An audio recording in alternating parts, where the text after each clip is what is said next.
Good morning, church family. We're going to be reading from Psalm 78, 1 through 4 this morning. And let me read that for you, and then we'll talk a little bit about that. It says, "O my people, hear my teaching.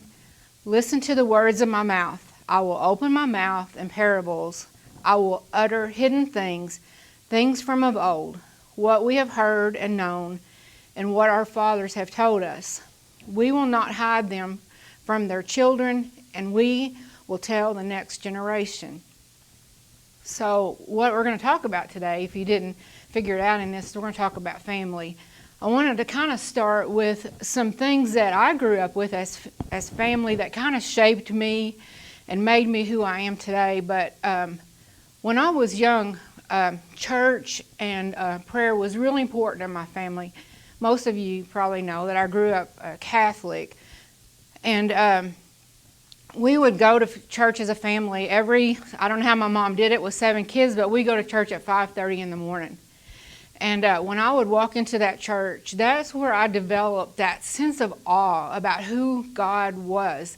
I would look around that church and I thought, he must be somebody very special to just walk in and just feel him and look around and see what all the church had prepared just for him that day. And so that's where I first developed that sense of awe. And then another thing that we did as a family is we used to pray the rosary. And I remember I probably complained about it. It wasn't probably something I enjoyed all the time, because we would kneel around the couches, 7 kids and 2 parents, and my dad would lead us in the rosary. And of course, if you know anything about the rosary, he would say his part and then we would repeat our part.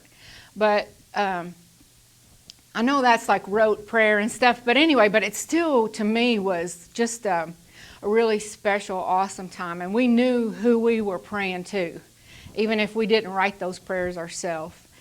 And one thing that I was privileged to do is my dad passed away a little over a month ago, and on the day that he died, we prayed the rosary as a family, and it was a really special time. And my mom will say, it just felt like after that, he kind of just relaxed. And I feel like even though he wasn't awake, that was really special to him too. So a lot of my spiritual life was shaped in those early years.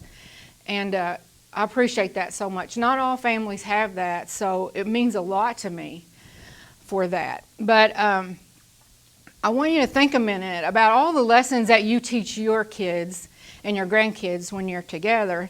And this past weekend, I had the opportunity, if we want to call it an opportunity, to have all my kids and my grandkids over for dinner. And so I started thinking back on that, and I was thinking of all the lessons that we learned that day, or that I was trying to teach in that day without even really knowing it.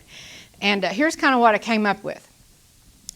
One of them was, if you get my makeup out, you better put it back where it came from.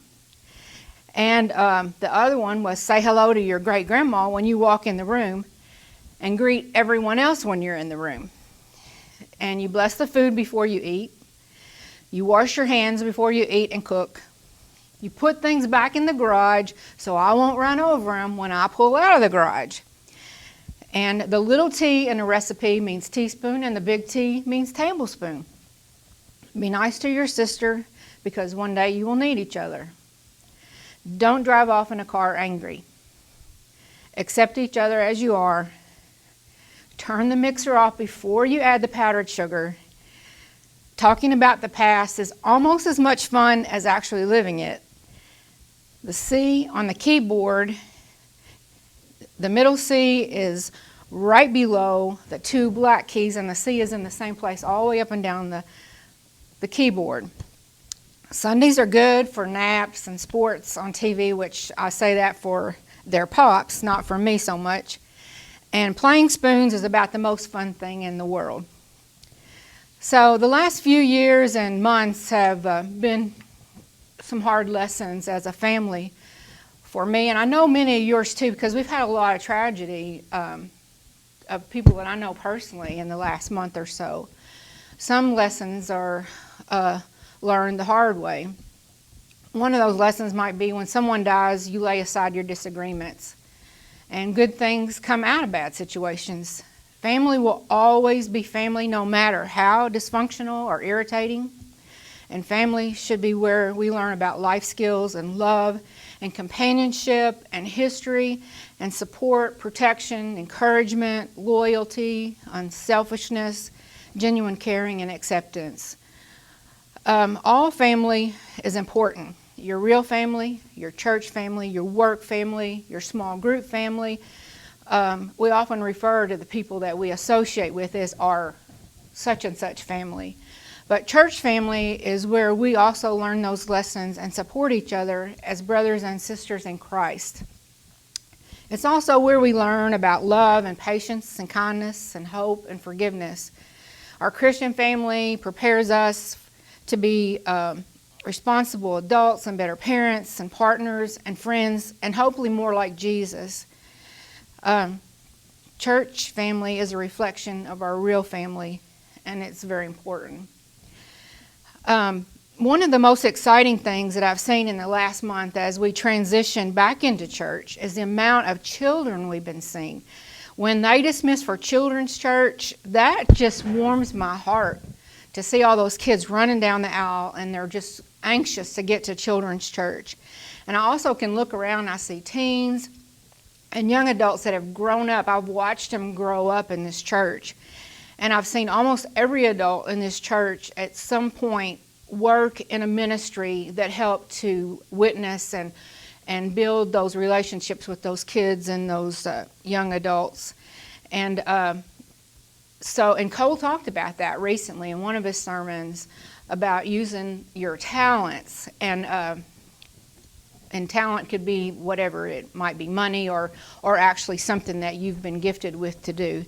So sometimes we have people that we meet that don't have the support of a family, or they could be like spiritual orphans. They've not had grown up in a church that was a family to them. So they've never been invited to church, or they feel like being a Christian is not important.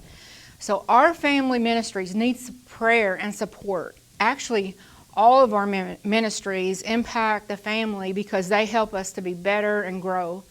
And specifically, please be in prayer for our youth and our children's ministries. We have to pass on lessons and knowledge from generation to generation about Jesus. His life-saving grace and the things he taught about the way to live have to be passed on.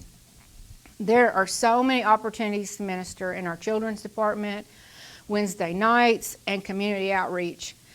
In the next few weeks, you're going to be hearing more from me about the plans for VBS for the week of June 7th to 11th. And I know that you've all seen me ask you to do something, and you all have been great to step up, and I appreciate that so much. But you know how many people we need to carry out that mission. So please be praying about that and plug in somewhere and let somebody know what you want to do. There is a reason that we call the Lord our Father. He is the head of our family. We love because He first loved us. He created us as family. He was the first to create us and accept us as we are. But He also gave us all the lessons we need to grow to be more like Him. Let's pass that on from generation to generation.